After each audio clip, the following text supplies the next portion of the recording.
हे परमपिता परमात्मा, आपको नमस्कार है। नमस्कार करती हूँ मैं आप सभी महान आत्माओं का। परमत्व योग में मैं आप सभी का स्वागत करती हूँ। आज हम रूट चक्र अर्थात मूलाधार चक्र के बारे में बात करेंगे। जैसा कि आप नाम से ही जान सकते हैं, मूल आधार, हमारे जीवन का आधार, हमारी कुंडलिनी शक्ति इसी मूलाधार चक्र में हमेशा सोई रहती है। और जब ये चक्र धीरे धीरे जागृत होता है तो हमारी कुंडलिनी शक्ति ऊपर उठना शुरू हो जाती है। इस चक्र का रंग दिव्य लाल है, जैसा आपके रक्त, आपके ब्लड का कलर है। 4 पंखुड़ियों वाला ये कमल जब खिलता है तो आपके अंदर बुद्धि का विकास होता है, निर्मलता का विकास होता है, पवित्रता का विकास होता है।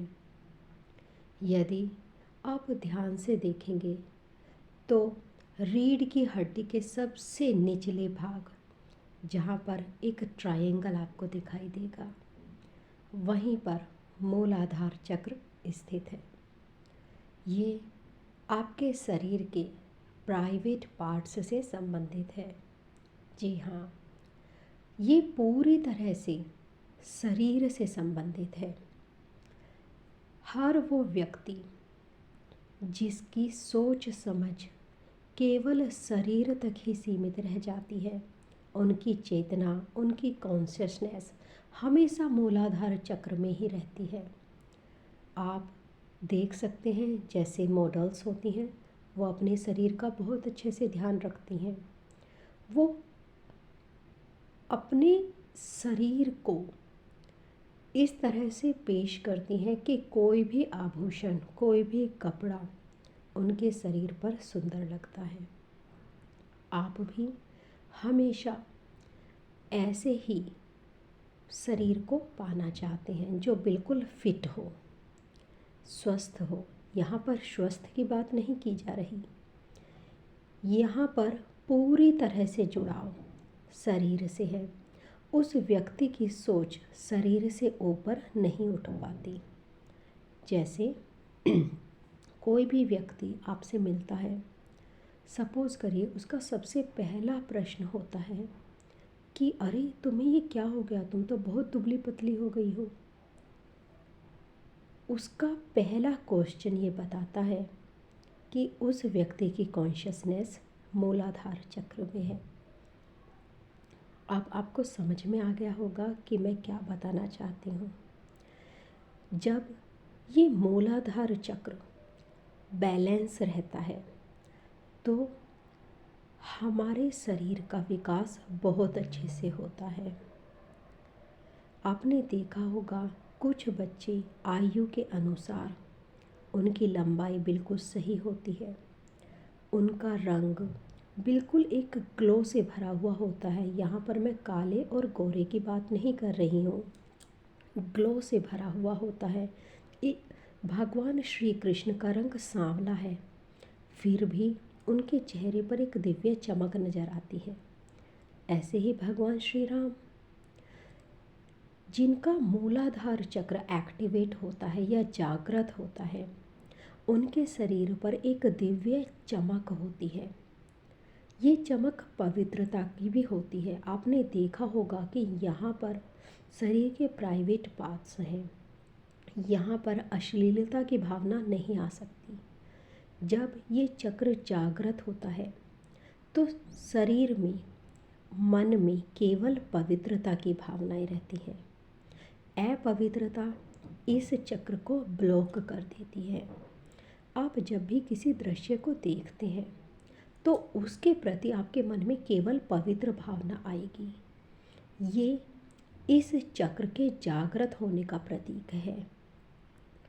अब आप सोच सकते हैं कि यदि किसी दृश्य को देखकर किसी के मन में कोई अपवित्र भावना आती है तो उसकी कॉन्शियसनेस मूलाधार चक्र में ब्लॉक है। यदि एक चक्र ब्लॉक है तो उसका असर दूसरे चक्रों पर पड़ता ही है। ये चक्र आपस में एक दूसरे से संबंधित होते हैं। इनके जागृत होने का प्रभाव भी दूसरों पर पड़ता है और इनके ब्लॉक होने का प्रभाव भी दूसरे पर पड़ता है। शरीर से संबंधित बीमारियां इस चक्र के इम्बैलेंस होने से होती हैं। शरीर का आधार यानी हमारी हड्डियां मूलाधार चक्र से संबंधित हैं। यदि आपकी हड्डियां कमज़ोर हैं तो समझ लेना कि आपका मूलाधार चक्र पूरी तरह से ब्लॉक है। अब आपको जैसा मैंने थॉट्स से ही बता दिया है कि जिनका मूलाधार चक्र ब्लॉक होगा उनके थॉट्स कैसे होंगे। ऐसे व्यक्ति वो हमेशा शरीर के पीछे ही भागते रहते हैं, दूसरे व्यक्ति को शरीर से ज़्यादा कुछ भी नहीं दे समझते। अच्छा, ऐसी बहुत सारी लेडीज़ हैं जिनके पति दूसरी औरतों के पास जाते हैं। आप समझ रहे होंगे कि मैं क्या कहना चाह रही हूँ। अब ऐसे में हर पत्नी परेशान हो जाती है, या फिर मैं कहूँगी कि हर पति भी परेशान हो जाता है जब उसकी पत्नी ऐसा कर रही होती है। तो ऐसे में आप जब इसका कारण जानने के लिए जाते हैं तो कई बार आपको कह दिया जाता है कि कर्म फल है। आपने पिछले जन्म में ऐसा कर्म किया होगा जिसकी वजह से आपको ऐसा पति मिला या फिर ऐसी पत्नी मिली।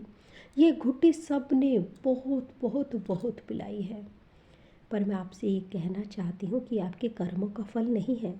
अगर आपके कर्मों का फल होता तो आपके साथ होता। आप इस बात को अच्छे से समझ लीजिए कि आपके उस जीवन साथी की एनर्जी मूलाधार चक्र में ब्लॉक हो गई है या फिर उसका मूलाधार चक्र ब्लॉक है। अब आप सोच रहे होंगे कि इसे कैसे जागृत किया जाए। मूलाधार चक्र को जागृत करने के लिए बहुत सारे तरीके हैं। जी हाँ, किसी भी चक्र को जागृत करने के लिए 112 तरीके बताए गए हैं। अब आपको ये सोचना है कि ऐसा आसान तरीका जिससे अपने भी चक्र को जागृत किया जा सके और दूसरे भी चक्र को जागृत किया जा सके, अर्थात दूसरे व्यक्ति के चक्र को भी जागृत किया जा सके। आप सोच रहे हैं कि अपना तो होता नहीं, फिर दूसरे का कैसे कर सकते हैं? बिल्कुल कर सकते हैं।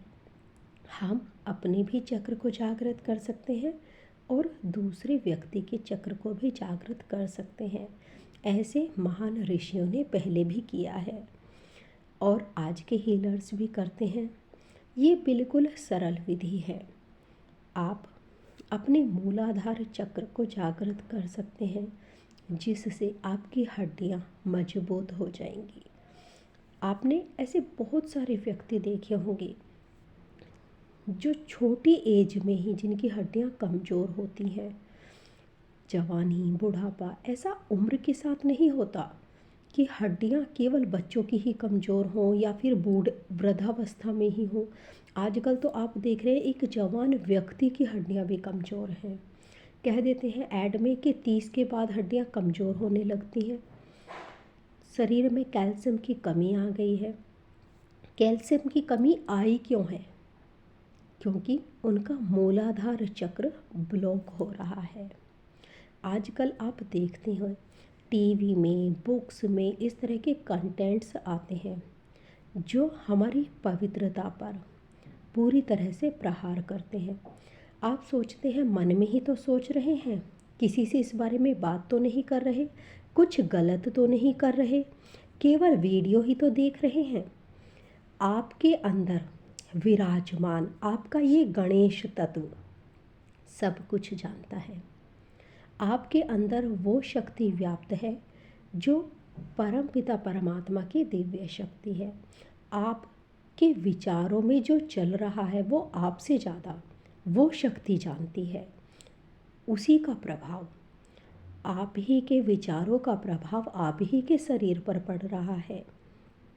आप कब तक सिर्फ ये कहकर कि इस उम्र में तो ऐसा होता ही है, कब तक जीवन चला सकते हैं? आपको अपने आप को हील करना ही होगा, एक अच्छा हीलर बनना ही होगा, तभी आप एक स्वस्थ जीवन जी सकते हैं। जब मूलाधार चक्र इम्बैलेंस होता है तो आपके शरीर में बहुत सारे रोग उत्पन्न हो जाते हैं। इसका एक उदाहरण मैंने आपको बोन्स से रिलेटेड बता दिया है।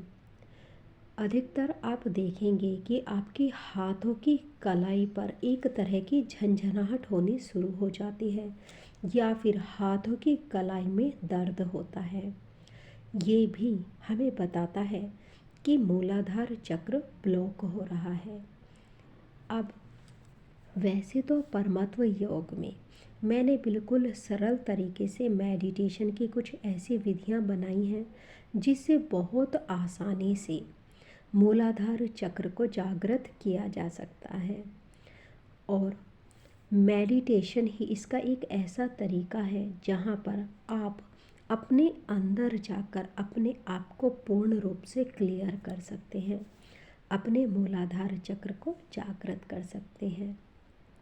मेडिटेशन के अलावा और भी बहुत सारे तरीके हैं, जैसे सिंदूर का टीका, लाल टीका। आपने देखा होगा कि कुछ व्यक्ति लाल टीका लगाते हैं, लेडीज़ भी लाल रंग की बिंदिया लगाते हैं। यहाँ पर मैं चिपकाने वाली बिंदिया की बात नहीं कर रही हूँ। लाल रंग का टीका लगाइए अपनी आईब्रोज़ के मिडिल पार्ट में, भ्रुकुटी के मध्य में। इससे आपका मूलाधार चक्र कुछ कुछ धीरे धीरे ठीक होने लगेगा। आप कलाई पर रेड कलर का कलावा भी बांध सकते हैं, इससे भी आपका मूलाधार चक्र ठीक होने लगेगा।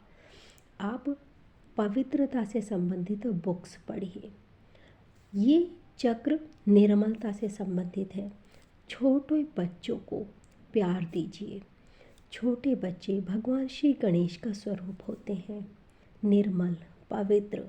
उन्हें प्रेम की भावना से देखिए, पवित्रता की भावना से देखिए। अपने बच्चों को तो सभी प्यार करते हैं, हर माता पिता अपने बच्चों को प्यार करता है, लेकिन दूसरे बच्चों का क्या? हम जब भी कंपैरिजन करते हैं अपने बच्चों के साथ तो अच्छा व्यवहार करते हैं, लेकिन आपके ही रिलेटिव के बच्चे जब आपके घर पर आ जाते हैं तो आप देखते हैं कि उनके साथ आपके बिहेवियर में अंतर आ जाता है। ऐसा नहीं होना चाहिए। बच्चों के प्रति हमेशा अच्छे भाव रखिए। कोई भी दृश्य हो उसके प्रति आपको ऑटोमेटिकली इस तरह की मेडिटेशन, जब अंदर तक आपके विचार पवित्र होंगे तो आपके सामने चाहे कैसा भी दृश्य हो, आपके अंदर केवल पवित्रता की भावना ही आएंगी। इसलिए मैं अभी विचारों की बात नहीं करूँगी, केवल फिज़िकल बॉडी से संबंधित करूँगी, क्योंकि आपको विचारों तक जाने में, अपने विचारों को हील करने में काफ़ी समय लगेगा। आपको ये नॉलेज कैसी लगी आप मुझे ज़रूर बताइए। और यदि आप परमात्म योग ज्वाइन करना चाहते हैं तो नीचे लिखे नंबर पर संपर्क करें। यदि आप मुझे कोई भी कमेंट करना चाहते हैं या फिर मूलाधार चक्र से संबंधित कोई भी क्वेरी करना चाहते हैं तो आप मेरे जीमेल अकाउंट पर भी सेंड कर सकते हैं। राधे राधे।